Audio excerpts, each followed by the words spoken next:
Yes. Let's do this. Victoria area weather brought to you by Ash and Me out of the goodness of our hearts. 73 degrees, heading to a high today of 93 under mostly sunny skies. A little spotty shower. You see the little thunderheads coming up. It's that time of year where it rains and the rain doesn't actually make it to the ground in many cases. There's some of that. It did today, though. Yeah, there was a little sprinkle out there on Navarro that had things wet. Nothing out at my place. What about at the 2-4? Nothing at the 2-4, but 87 was wet at Oliver Road, and then Right. Ben Jordan was wet in town. And Navarro was wet between Salem Road and Mockingbird. Pretty good shower had happened there right before sunup. Morning, Bobby Leister, Lisa Poole, Matt Boucher, Scott Marvin Tomko. Mickish, Chris Conrad. You have a good day as well, sir. Don Posey. Good Hi, morning, Judge. Adam Daughtry, still holding steady at 63 YouTube subscribers. Go over there and what do you call it? Subscribe to YouTube. It's free. Yeah. Christina Wise checking in. BJ Nelson checking in from Victoria. Not Good sure what to morning. make of that. Well, she's usually either on the way back from McQueenie or on the road. Well, that's what I mean. Plus, they cover a 6-county area. She can be anywhere. There's Bob Watley, Chris Jansen, Patrick Strauss, C.W. Bean. Bobby Leister says, nice black eye, Ash. Should listen to your wife. That won't happen. That's exactly why it happened. I was listening to her. Go back and get the flowers. Punk. David Glass, good morning. Steve Kidder. What did Steve say? He said, I was at hockey game, Ash. Yeah, high stick. Adam Sugar says, my hair is starting to look Zach Smithish. Mm. Clayton Hell, Brent Anderson. Zach's hair sometimes looks like Kip's big boy. Scott He's got Snow, gray good morning. hair. Scott He has gray hair. Tomko. Signature hair on Zach Smith. Lisa Poole. T-Lad's in, I guarantee you. CWE says a place of no mask zone with higher truth and a lot of smartness. Right? I'm not sure what he's talking That's about. us. Oh, is that us? Yeah. Morning, Clayton Meyer. Johnny Houghton, good morning to you. Rob Pupi, Lauren Ferrari, Patricia Nagel, Stephen Kittersey. Subscribe. Brent just had a biting moment. He did say that Zach Smith's hair is making a guest appearance. Yes, it is. Waiting card. Yep. There's Ben Zeller checking in, Larry Lane, Monica Jost. So PGA Tour gets played over the weekend, first time since they shut her down in March. No fans. You came up with an interesting stat, and we'll get to the winner on this thing, but this might be more interesting than any of the golf that took place. Berg. Yeah, Berger winning a tournament. Yeah. 480 tests administered at the event. There might be 130 players to start the weekend, so the rest, peripheral people from all over the world. I mean, you've got rules officials, PGA Tour officials, you've got golfers from all over. And 480 tests administered at Colonial Country Club, and not one tested positive for COVID. Just interesting. Means nothing really, but interesting. Go back up right above. What was that about? Because we'll get into that about the eyes of Texas. Christina Wise says that with my hair, just need some eyeliner and a band. Right. Working on the eyeliner thing one eye at a time. Get it on one click. Right. Good morning, Jim Hartman. Yes, Mr. Hartman, good morning. Jeff Coleman says the eyes of Texas are upon you. Yeah, a lot of lunacy going on. I don't know. I've always thought, even when I was there in the 80s, I was amazed at some of the building names, some of the people that had buildings named after them that were, Civil War generals and stuff. And I thought at the time, even as a non-idealistic youth, that, wow, that's kind of bold, that people that conducted raids and things on behalf of the South. But I've never had a problem if they want to rename a building, that's fine. I've always wondered if you shouldn't name buildings, for 50-year increments anyway. I mean, you never know what's going to change. You never know what history is going to reveal. But the idea of doing away with the Eyes of Texas, and the logic is, and it was on Twitter some this weekend. It's like, oh, it's well known. It's well known that the song was first played at a minstrel show in the early 1900s by college men in blackface. Well, I'm like, okay, well, look, being in blackface now is a blatant Trudeauish statement of disrespect, but back then it was almost an accepted art form. I mean, it's the way there were lots of performers that did such things that I guess. I truly don't know. I guess it's systemically racist, but I don't know that. I did a quick survey or a quick research of the song. It's obviously based on I've been working on the railroad, which I couldn't find any connotations or links to slavery with that song. Right. First performed in the 1840s, I think, from what I had gathered over the weekend. And 1840s. Isn't that amazing? And pre-Civil War. The Eyes of Texas. Yeah. Well, and then they tried to make the stretch that it came from some speech that Robert E. Lee gave, and I only found that, interestingly, I think on Wikipedia. I couldn't really find that anywhere else, so it makes you wonder who's driving some of this narrative. But then I found that in one account of it, it was changed by just a bunch of University of Texas college students. Didn't say why, other than they wanted to sing the song and make it about Texas. Mm-hmm. So if unless Texas is inherently racist, I don't know. I just think that, number one, I'll put you at ease. The song isn't going anywhere. But there are football players that are saying, we won't play and we don't want to be forced to sing it at the end of the game. And if it's a tradition, it's got to be bad, which brings us to Texas A&M. And if it was performed at a minstrel show, okay, it no longer is. Right. And I didn't from what I gathered, that wasn't the intent of writing of the song. But how many songs were played at minstrel shows or performed at minstrel shows over the year, right? But in Texas A&M, they've been defacing the statue of Sol Ross. And I know very little about Sol Ross. I know at one point Sol Ross was, I think, probably involved in the Civil War somehow. I don't know exactly. But I do know that Sol Ross was the guy that founded Prairie View A&M. It's the guy that made higher education available to black kids. Yeah. I've been concerned too this week, and I haven't gotten all the dirt.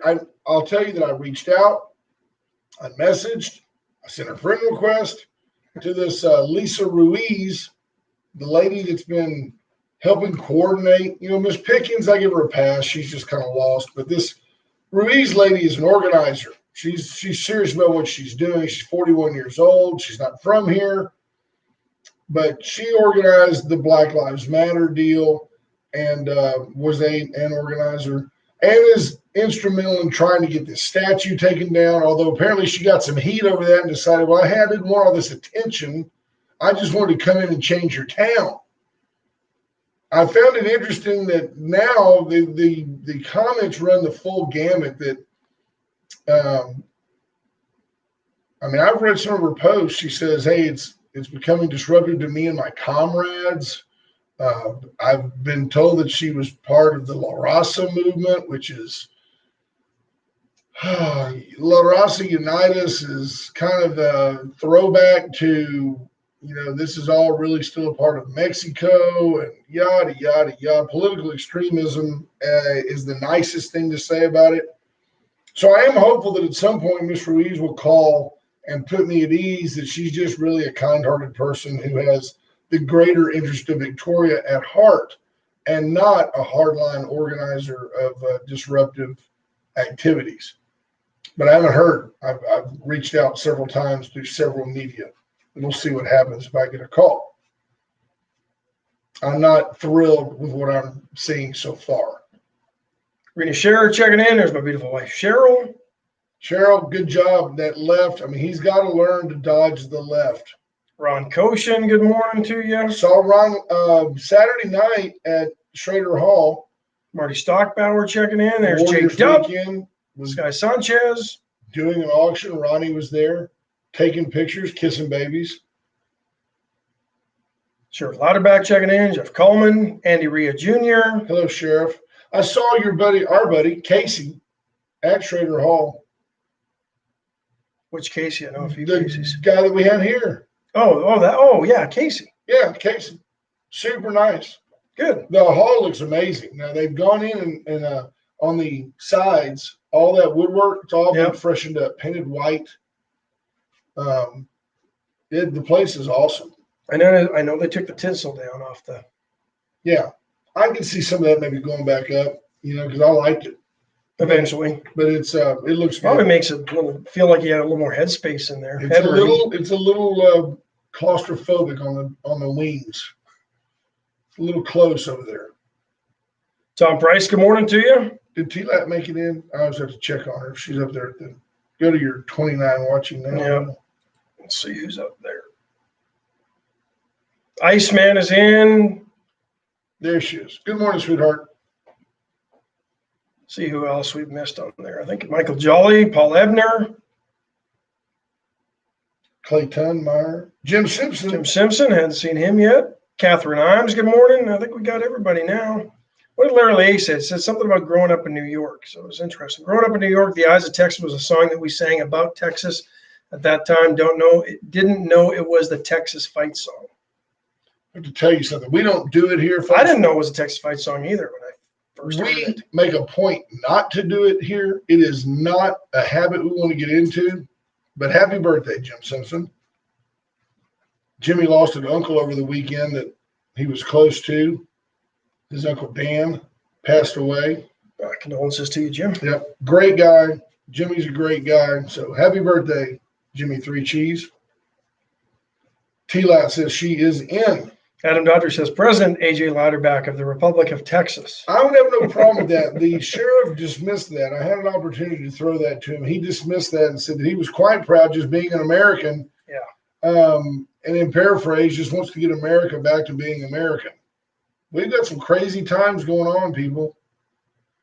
Jeff Coleman says Texas Fight is the fight song. The Eyes of Texas is just kind of the unofficial school song. Yeah.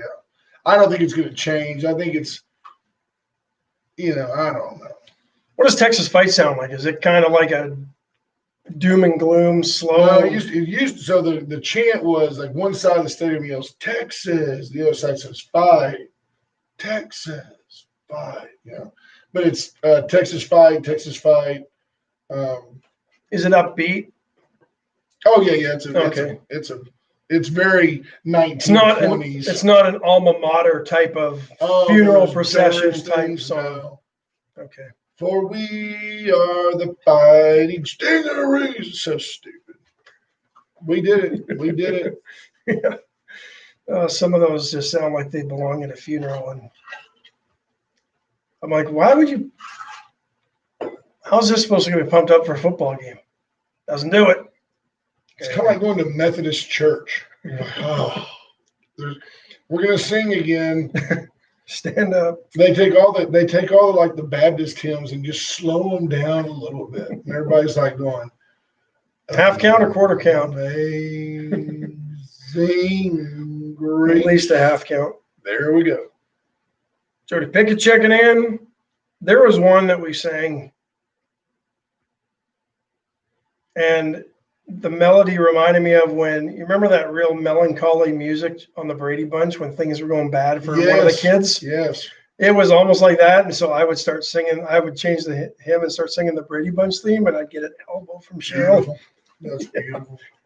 Which is not how I ended up with this. I did not get an elbow from Cheryl on the weekend. We can tell you why Ash doesn't go to church regularly, but that would be redundant because he's been asked not to attend. Yeah. He is online church certified. That's right. So NBA says they're going to have a season. Things are going to go well. They're not going to have any fans. I kept having this vision that we're going to find out someday that they're not really playing games, that it's all just a big video game. But the NBA kind of like life. This is like you're sure it's not going to happen because the Lakers are just kind of being dismissed as the winner. The Lakers are the ones that are going to win. They've got the best team and they're all rested, and that's what everybody seems to think. The NHL is getting ready to gear up for their playoff. They announced Vegas as one of their 2 hub cities. I didn't see anything that would indicate that they announced a second one. So they've got one of the 2 cities ready to go for their 2014 tournament, for lack of a better Stanley Cup playoff tournament, for lack of a better term. The NFL has time on their side. They're fine. Yeah, they do. They've got time. But now the one that's really struggling is Major League Baseball. Not going to happen. I've changed. I think. Well, I'm not going to say not going to happen.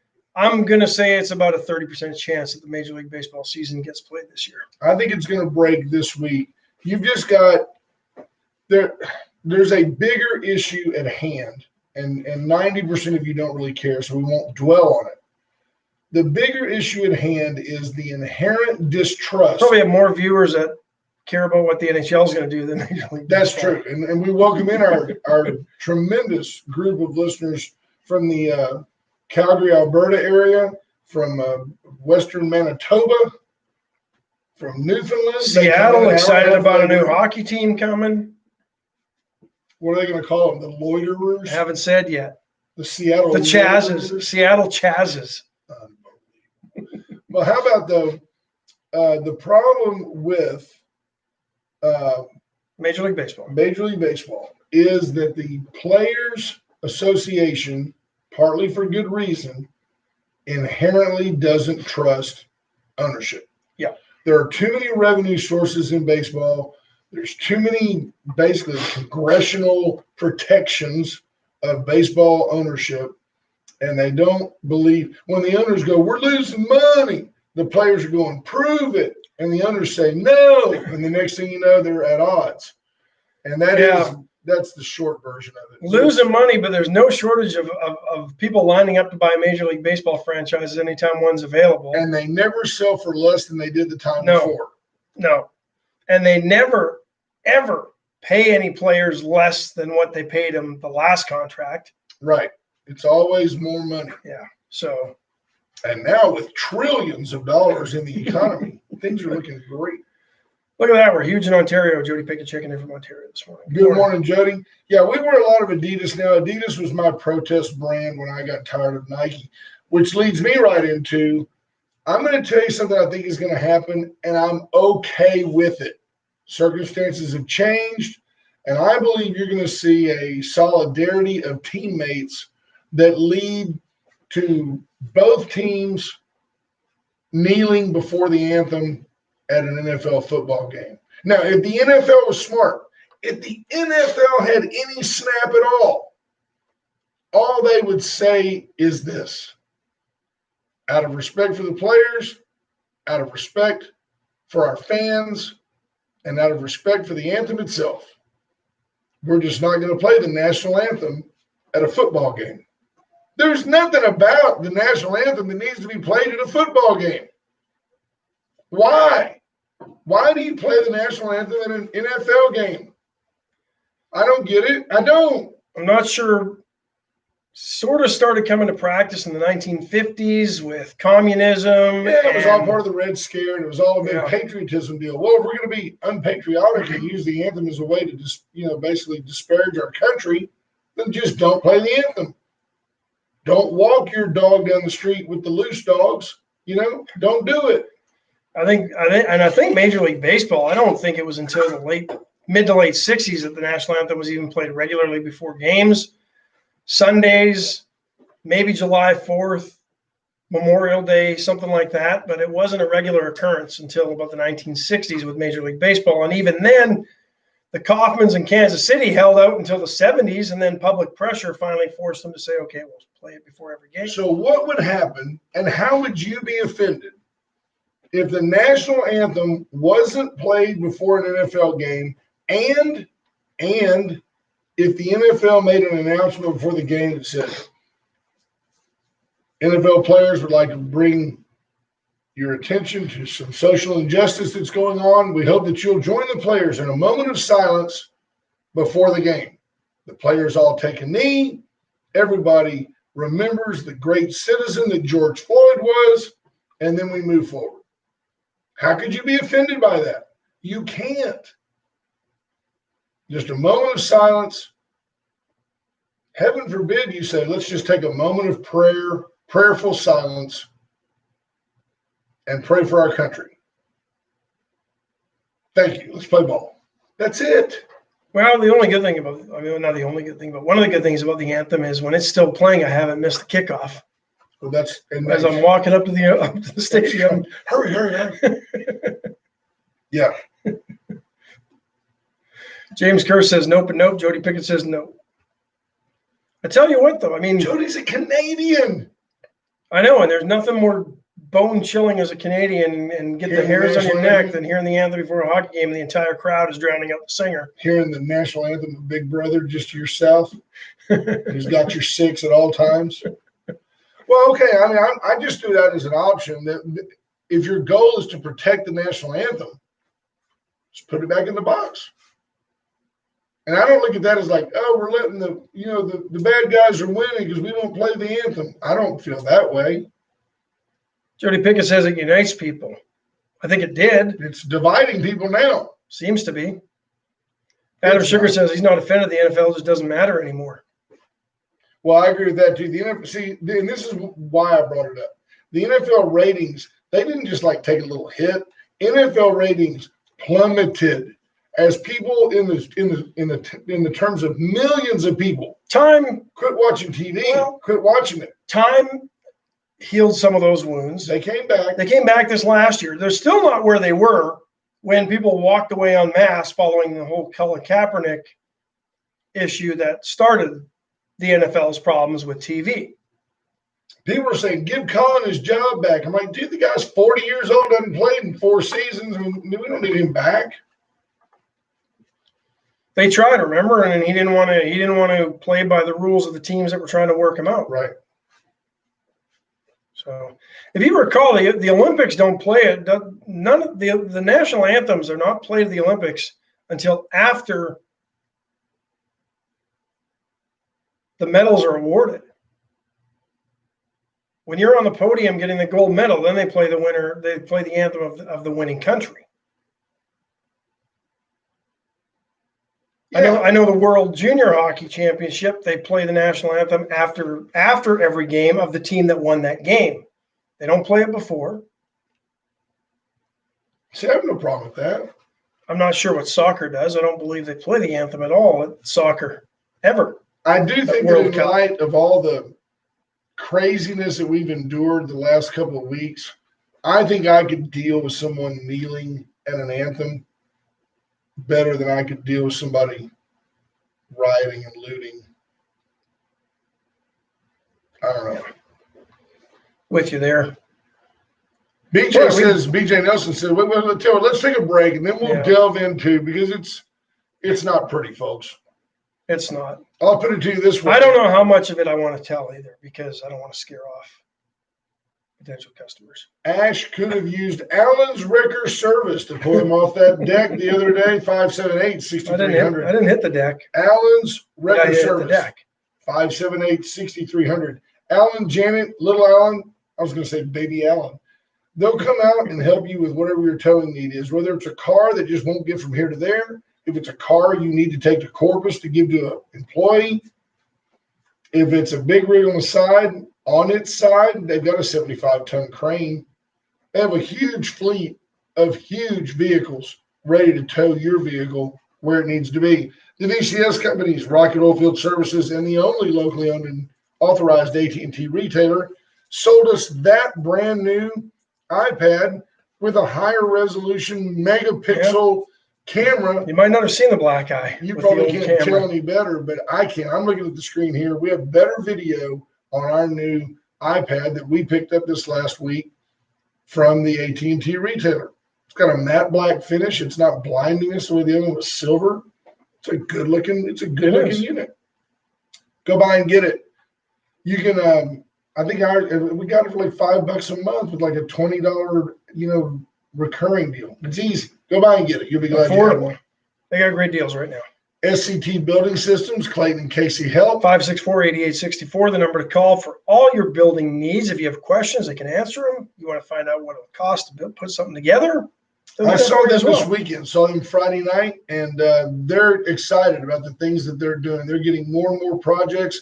Casey's helping people design the structures they need, and life is good. They're working hard. They're a really fun and highly educated young couple, local business, working hard here in the Crossroads, and somebody you should give a shot at your next metal building, barn dominium, she shed, whatever you need done. Whatever. Call them. They'll do it. Chesney Furniture Company. 116 West One Lynn. They've got all the furniture you need for your brand new house. Maybe your brand new house, your home. Maybe you just want to refreshen things on the inside. They can help you with that too. Yep. Nothing will change the look of your home like new furniture. Chestnut and Love, make your house a home. Go see them soon. So Ash, what did Kurt say? Jody Pickett says you guys look much better with the higher resolution. Thank you. And Cody Sugar says videos looks the same, guys. Sorry. Cody. He's turning into a Canadian. He apologized. What does it say after insulting us? James Kerr got a couple of likes and a love up there. I just want to see what he said. He said, stand or don't stand. We had kids in school that were Jehovah's Witnesses. They don't believe in doing the pledge or the national anthem. That's their belief. We never gave them a hard time. They just did their thing, and that was okay. The rest of us stood. Right. It's a sign of respect, but I guess if you don't respect, you can say what you want. But when we were in junior high, the Jehovah's Witness kids were the first ones out in dodgeball. I'm just saying, it would be fair. Could have been persecution. They were the smart ones. They didn't want to get all sweaty. We also, every now and then, you give a headshot to an Amish kid. If you saw an Amish kid, I don't know what they look like, but pow. Patrick Strauss says he attended an event Cheryl did this weekend, and it was beautiful. Thank you, Patrick. How the flowers look? Patrick, tell us what you thought about the flowers and the bouquets. That's what I want to know about, because I think as was when Tyler got married. Now think about this, folks. Ash's daughter got married. I was there, gladly in attendance. Tyler's there. Cheryl's there. Ash is there. The groom even shows up. Somewhere in the midst of all that, we forgot the bouquet. Do you remember this? Yes. We were it's on the hot phone trying to get somebody to go by and pick. You had one job, right? Bring the flowers. So here's Ash working for Gray Barn Design, who apparently, there's several reports I got said that the venue is just gorgeous, that everything went off, quote unquote, without a hitch. Until Ash, in his Jody Pickett didn't like Red Rover. In his harriedness, clipped something coming off the deck. Tell the story, because it's not pretty. Big box, probably. Oh yeah, at least the span of my arms, right? Huge. And I'm carrying out the door, and I can't see. And I'm trying to get it in the back of my truck. Not in the bed, because they would blow away. Right, you got to protect. But they probably would have looked better had they been in the bed of the truck. Not a heavy box, just a bulky box. Awkward. Right. So next time we go to 2 boxes. Next time we go to Ash not carrying the box at all. Legit. Then everybody's safe. So give us So I walk out the door, I'm good. And as I adjust to try to make just straight into the back of my truck, doors are already open, I clip the corner of the deck. And it's just straight. And you've got a huge deck. Huge deck. And there's boxes in my arms, and it's just straight down. And this actually made contact with what? I think the corner of the box. Oh. I don't know. It happened so fast. Did you make any wincing? Things you could say on the air? Did you have a Tourette's moment? No, actually, I was more worried about the status of the bouquets than I was myself. I believe that. I do believe that because, yes. But thankfully, I have a talented wife and a daughter who were able to fix things up. The flowers were fresh and nice. I love the tablecloths and decorations on the tables. There you go. Thank you, Patrick Strauss. Steve Kidder says that's man 101. Mess up the job and you never have to do it again. Yeah, that was not the intent. Not this time. I may have pulled that with some other stuff, but not this one. But yeah. So right side's a little sore today still. Didn't break anything, but felt like I got tackled. Yeah, by somebody big. And I hit a red gravel dirt driveway. So elbow's a little banged up. Isn't that nice? It's not good. Knees a little banged up. It's not good, folks. Stephen Kidder says I uttered a Sky Sanchezism. Right. So I put the Mexican Violetta on that road rash on the elbow, so that's why it matches the hue of my eye. The hue. But yeah. As he fell. I think that's Pantone 796 or something like that. If you're as he fell, he said, sorry. I'm about to pick up all the flowers, and I'm sorry that I've dropped them. But Cheryl was already gone. Cheryl was I was bringing everything. Last minute stuff. Like, oh man, I'm in trouble. As you're driving, you're looking in the mirror. Oh, that's going to leave a bruise. Yeah, it looks worse today than it did on Saturday when it happened. Well, the self-portrait, on Facebook looked like Pete Townsend again. And I thought, Pete, that's the real story. And I hadn't had a dropout. All or nothing. Just a little, you could drive. Just a little clumsy. So, but yeah, Cheryl pulled it off. Of course. Real quick to catch us up, folks. Veracruz today, Veracruz for lunch, 576-6015 if you still want to pick it up. I think the restaurants are back to 75%. The spacing in there is great. There's plenty of room at Veracruz. Get in, have a great meal. Enjoy Veracruz today. Fajitas, enchiladas, Mexican plate, compuestas. They do it all. Guacamole, queso. They have the best hot sauce in town. It's the only hot sauce we use anymore unless Ash gives me some. I just go by and buy it at Veracruz. You don't need paste. You don't need pecani sauce when you can have Veracruz hot sauce. Get by and do that. Razor IT Solutions, JP Hull. He's been busy. Marketing. That's all marketing was when it came to pace. Right? Get a rope. He's been very busy.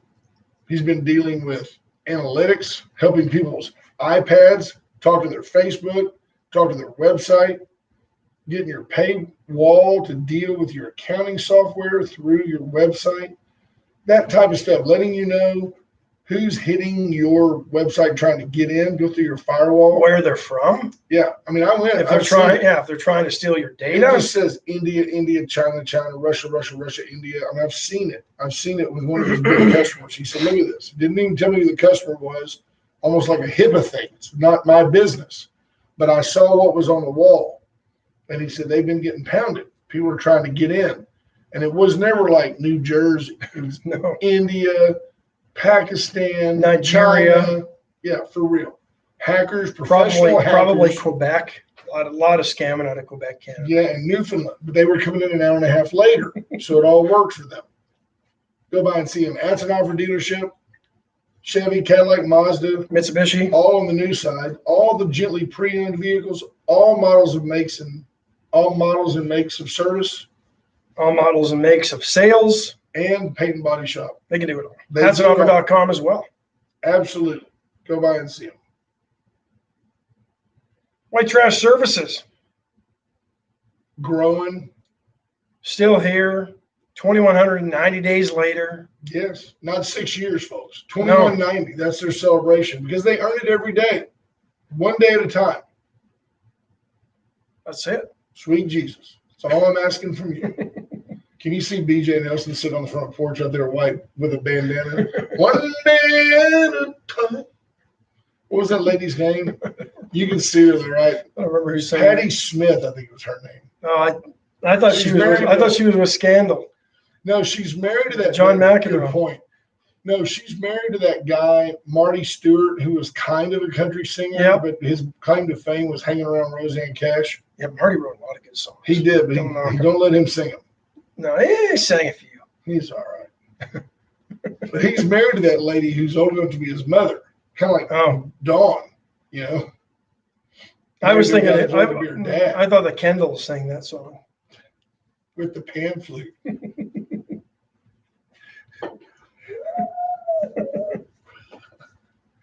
Oh, man, have we gotten off track? Monday's our day, folks. We amuse ourselves, and people are at home going, what are they talking about? They have no clue. No clue. PJ says, what the heck? I have no clue. Give White Trash Services a call, 550-1826. They're just the best there is, period, at collecting trash. She won't sing. She's not singing. She'll just tell you to have a trash-tastic day. That's all. That's it. What else you got? We got Myers. 22 minutes left. Yeah, well, already a record-breaking hurricane season. 3 named storms earlier than ever before. So the next one will be a D. 2 of them have already made landfall in the U.S. There's no hurricanes, though, just tropical storms. Let me go check my email and see if you actually sent me. But that makes it.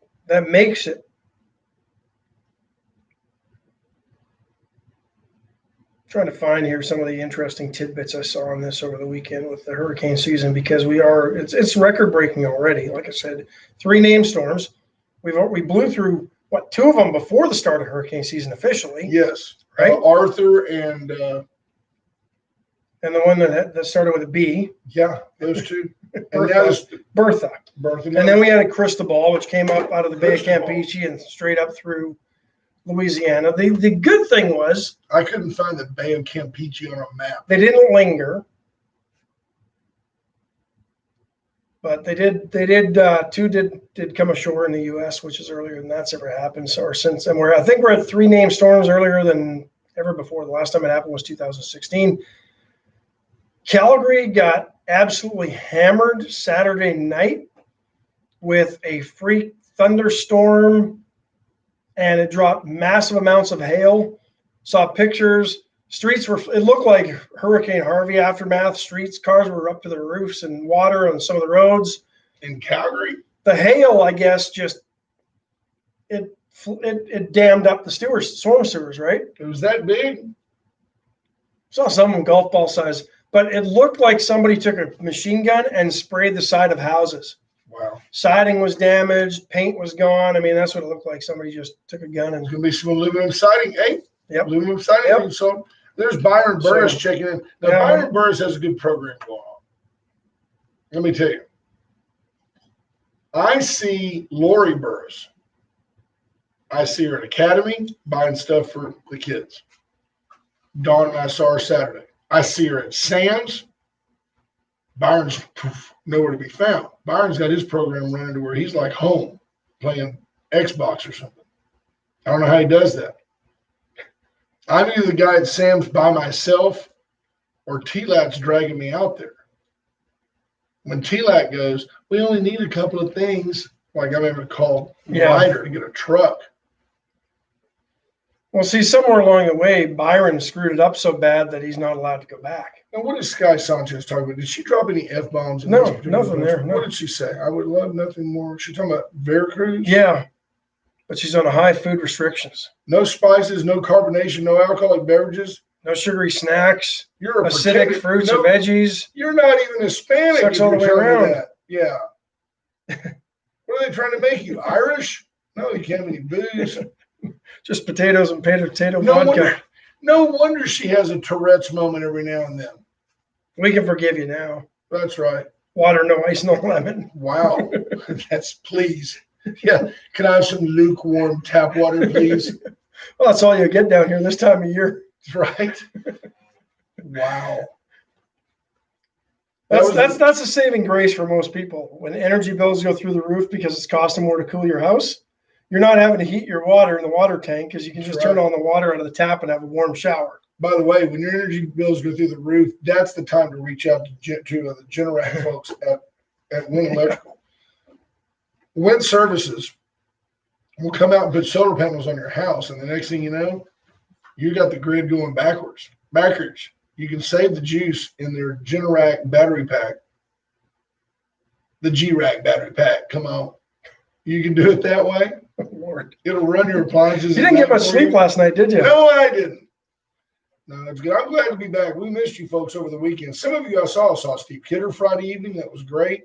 Judge Zeller had his birthday gift. I missed that. Happy birthday to you, Judge, and apologize for not being there. Speaking of Judge Zeller, I'm I'm going to just kind of give you some general lay of the land stuff and remain.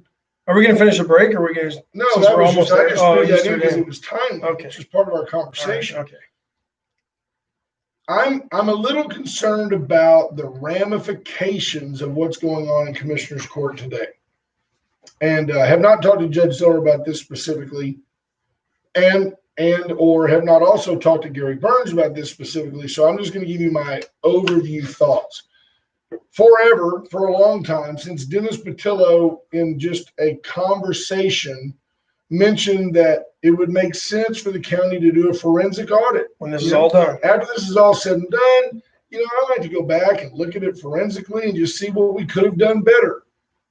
It was a benign statement. It wasn't got taken literally. Well, our newspaper, leaders call for forensic audit. Oh, well, then nobody can back off that position. I mean, of course, Mr. Patillo is not going to go, well, that's not exactly what I meant.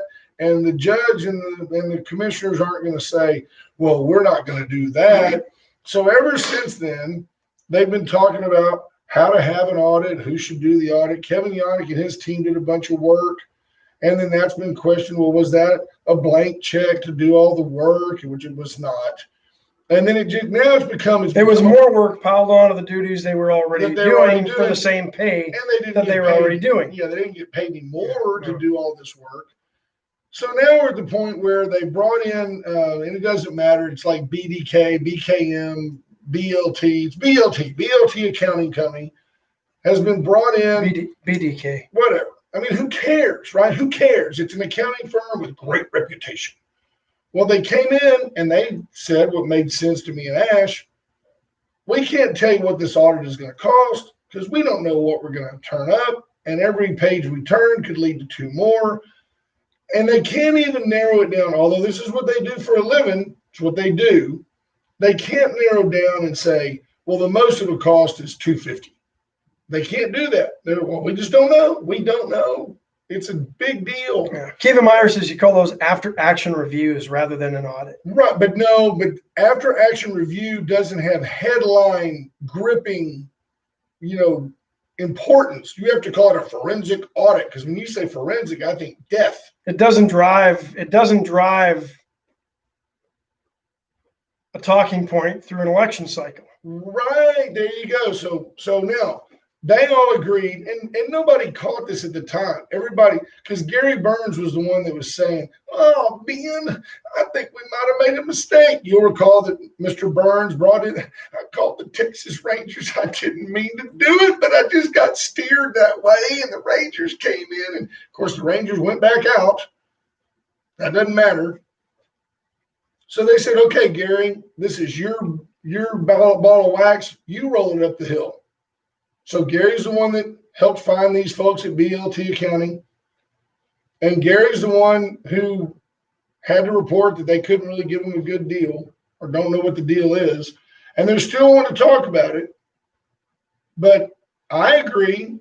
Danny Garcia said, hey, I'm all for the audit because I know we don't have anything to hide. By the way, Dennis Patillo has said, oh, I'm sure they don't have anything to hide.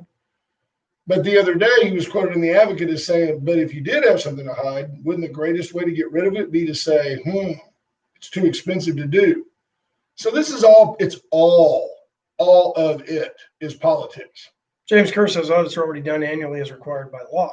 So today they're going to meet in Commissioner's Court and talk about how they move forward since they don't know what to do.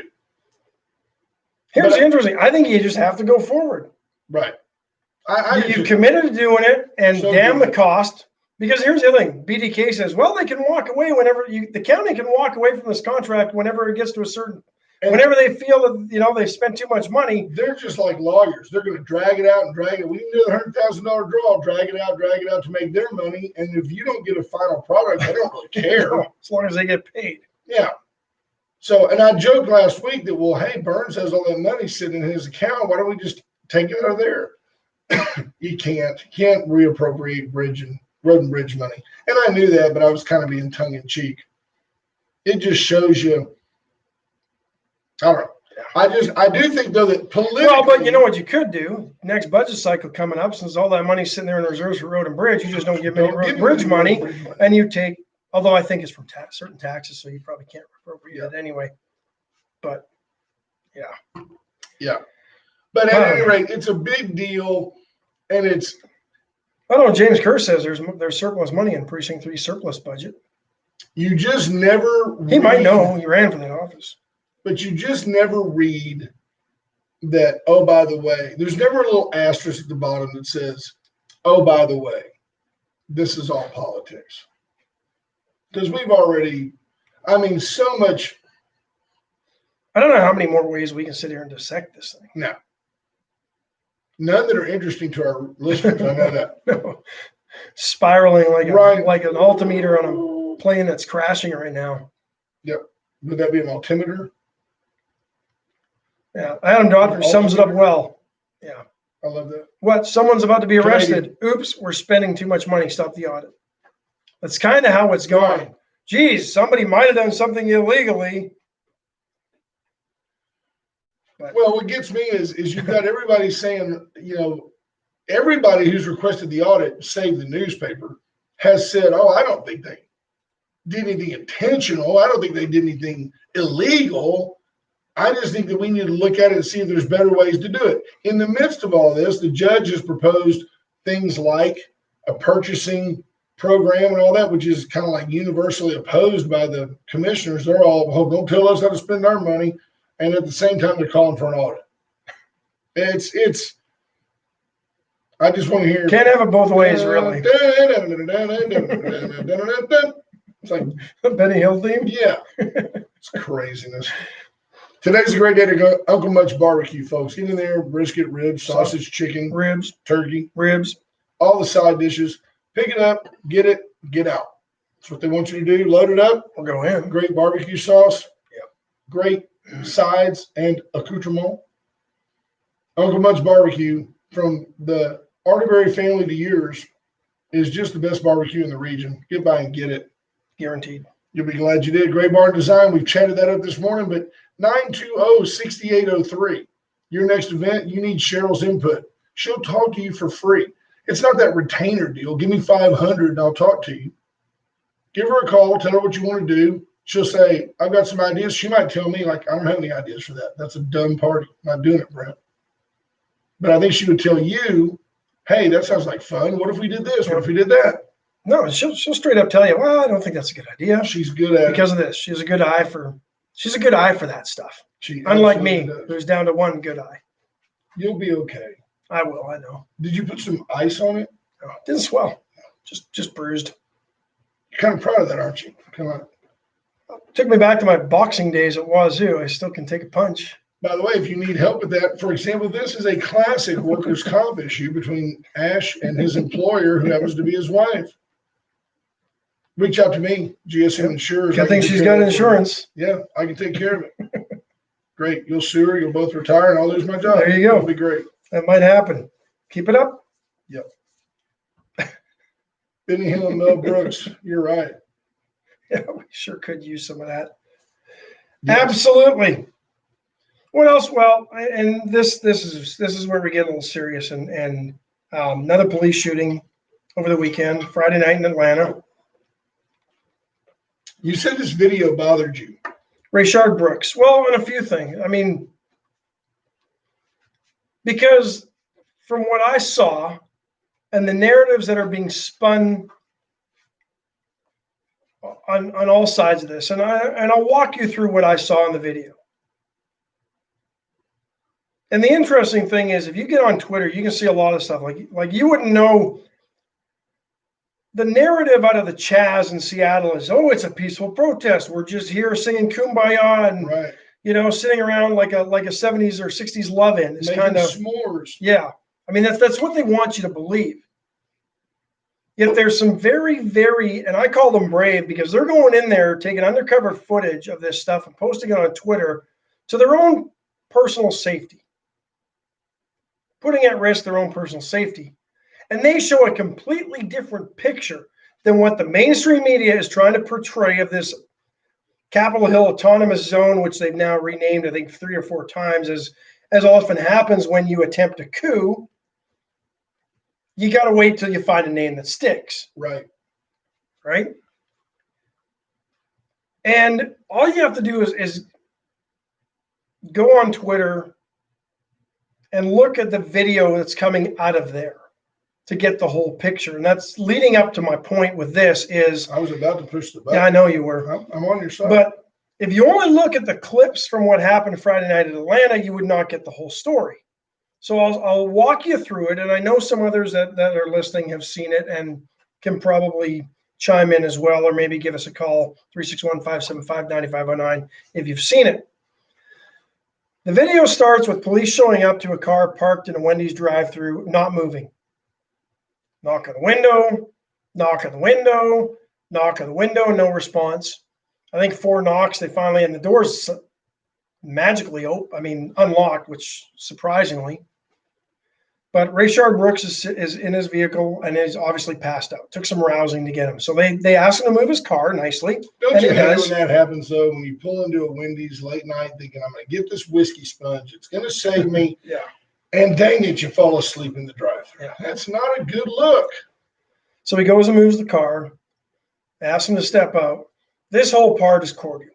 They give him the roadside sobriety. They give him a roadside breathalyzer. He blows a .108. Attaboy. Over the .08 limit, right? See you in a couple of days. I know there's some questions on how legitimate those are, and that's why they do the blood and all that. So anyway, but having seen enough videos like this, watching cops and serving on a jury of a DUI trial, guy looks pretty inebriated. Whether it's alcohol, well, obviously he had alcohol, whether there's something else in there, I don't know. So certainly, at least it appears to be a DWI. But until this point, the police are very cordial. It seems like just a routine traffic, I shouldn't say traffic stop because he was already stopped. But it seems like everything is going along fairly routinely, mutual respect on both sides, no issues, there's no derogatory language, there's no tough guying it from either side. There's no resistance from either side. There's no attitude from either side until they say, well, sir, I think you've had too much. You shouldn't be driving. You're under arrest. Right. For driving while intoxicated. I think so the hands go behind you. So they try to get one hand behind, and then all hell breaks loose.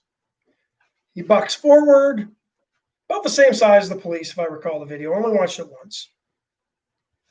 And he starts thrashing, and everybody's on the ground. They can't get him handcuffed to take him to jail. He grabs a taser, looked like he threw a punch at one of the officers, and at one point looked like he reached for the gun, too. Lisa Poole sums it up. He did not comply. Okay, I'm with you. So at that point, he's got a taser. I would say, well, now he's a threat to law enforcement. They wrestle a little bit. It looked like tasers were deployed. I couldn't quite tell. The cops shot each other. Maybe so. But he's got a taser and he starts running and he kind of looks back and fires the taser. And I did a little research on tasers. If they're outfitted with the most recent in taser technology, these things can fire more than once without having to be recharged or whatever they do with them. Okay. Some can fire as much as 3 times. So you could actually have either retase or tase somebody else. Right. So he turns and he fires somewhat blindly, and he's running away. And the one police officer fires, and all of a sudden he's down and he shoots him in the back. As he's running. Away. Tell me that probably was 10, 12, black. 15 feet away. He was black. Tell me the cop wasn't white. He was white. Both of them were white. Police chief resigns. Best Buy boarded up. CW Bean gets to where I thought at first. They could have caught him later that night. They murdered him. But murdered is kind of stretching it to me because the whole deal of, murdered is he gets out, he's complying, you pull out your pistol and shoot him in the back. Don't fight the popo. That's not the way to get along. And when you this one gentleman was able to fight off the 2 police officers that had tried to handcuff him. So he's a pretty strong individual. But and here's the thing, and the Atlanta mayor, I think inadvertently in trying to We have a caller. Yeah, we do. Hang on, caller. And morning, Wade and Carter show. Go ahead. Hey, James. Hey, James. As long as you're not calling for a birthday shout out, you're okay. Let me finish up the video here real quick. Hang on a second. Well, no, but I'm just recanting it. But then the Atlanta mayor says that, he was no longer a threat to the police. But in that situation, my understanding is that they can use the force to stop him if a threat to police or to others. This is a guy you can and should you, but again, I'm not in that situation looking at it somewhat objectively. Right. With away from it. But here's a guy who just broke away from 2 police officers. He has a taser in his hand and he's running. He's obviously not thinking straight to begin with. Sure. Could he have forced somebody out of their car? There's a whole lot of scenarios that could have happened with somebody who's obviously not thinking straight. And up until the point where they tried to put the handcuff on him, everything seemed to be pretty routine and everybody was getting along as best as you can get along in that situation. Well, see, that's what I'm trying to get to. The guy in me says, shoot that guy. He's an idiot. But here's the problem. You got, pick a number, 3 million people in Atlanta, a dense urban population, and you just put more gasoline on a very, very volatile, smoldering fire. Steve Kidder says he was fired for following use of force training. Maybe we need to rethink use of force training. I think you're onto something there, Stephen. Running away, and that's the way I looked at it. He was at that point. He's no threat to the police officers for sure. He's trying to get away. He's not trying to kill him. And I'm not trying to make points. I'm just trying to illustrate the facts of what I saw in this video. Right. 29-minute video. But see, here's where I have a problem with my own logic. Right is right. The law is the law. The use of force protocol is the use of force protocol. And I shouldn't morph that based on my fear of the consequences, because right is right. The rule of law is the rule of law. But my brain says, whoa, whoa, whoa, Billy, don't shoot him. We're in a pretty kind of sketchy time right now. Let him go. We'll get him later. We got his car. We know who he is. Don't kill him. Does all that go through your head in those situations? I don't know. But I think it should go through your head because, and I guarantee you it appears the police chief thought it should have gone through his head. Although the police chief may have said, Ash, I'm sorry. This is tough times. You've got to go. Police chief resigned, mayor. Now the police chief resigns too. Unbelievable. So, James Kurth. James, tell us your thoughts.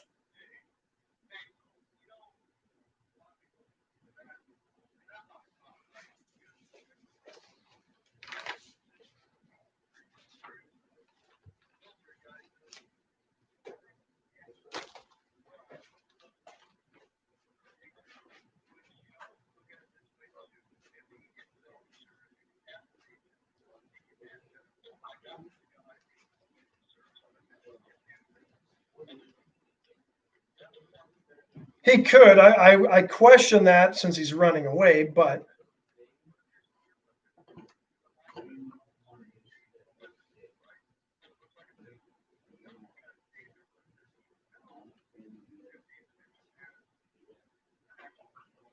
see, right now, you almost have to say,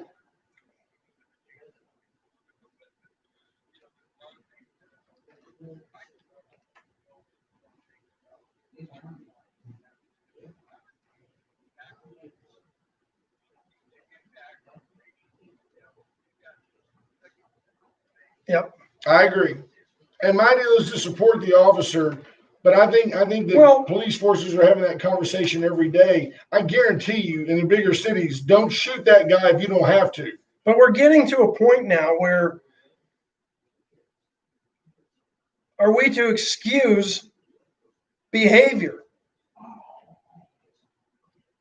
Driving while drunk, passed out in a drive-through. Is it okay? Is it okay to drive drunk? Let me ask you the question that's looming in the room that nobody's asked yet. If the guy who passed out in the drive-through who resisted arrest, who took a taser from an officer and ran and got shot in the back, if he was a white guy shot by a white cop, are we having this conversation and did the cop get fired? That's the question I've got to ask you. Probably not. So the cop is definitely right. So the cop is a victim of the circumstances of the community. And I think that law enforcement has historically operated in a vacuum, and it cannot. It has to operate within the context of the times. Or you're going to lose your job.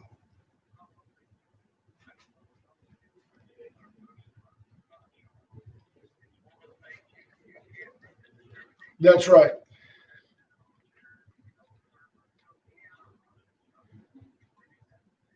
No, but it'll be interesting. Well, yes, sir. Not at all.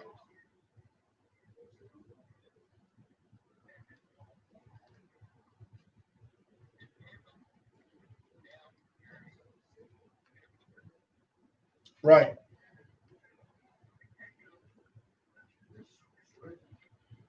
We've just spent 3 or 4 weeks here collectively as a nation lauding the fact that 99.5% of our police officers are great people and that they deserve all of our respect. And then all of a sudden here's another ugly reminder. I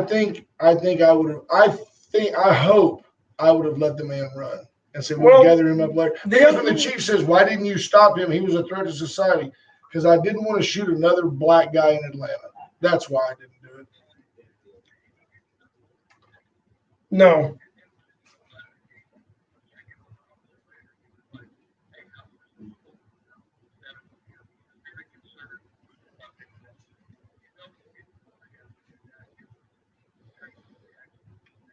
Right.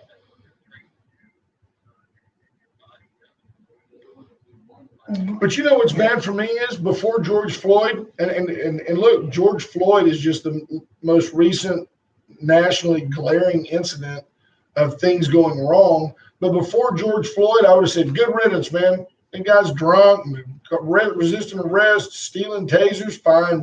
There's no great loss. But I mean, it's a great loss if you own the Best Buy in Atlanta. I mean, when somebody decides to riot and loot and do crazy stuff, and Antifa shows up in your town, I mean, you got to draw the line somewhere and say we're not dealing with crazy. Cody Sugar says, "What if he tased the cop in the eye?" And yeah, I agree. Well, on the other, yeah.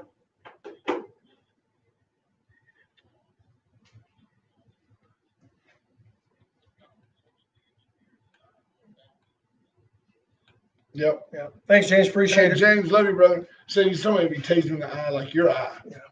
Well, I think that's what happened to you. I think you got tased in the eye. And I think Cody's being somewhat facetious here because I did see that as a retort to that. Yeah. But that's almost as absurd as saying, as Joe Biden suggesting that police can shoot somebody in the leg to try to stop them. Yeah. But they always here we are in, Well, folks, we're out of time. We went over because it's a good discussion, and Ralph's always good to let us go over when there's something worth talking about, which is so rare here. But we love you guys. It's good to be back in town for the week. Hope you all have a great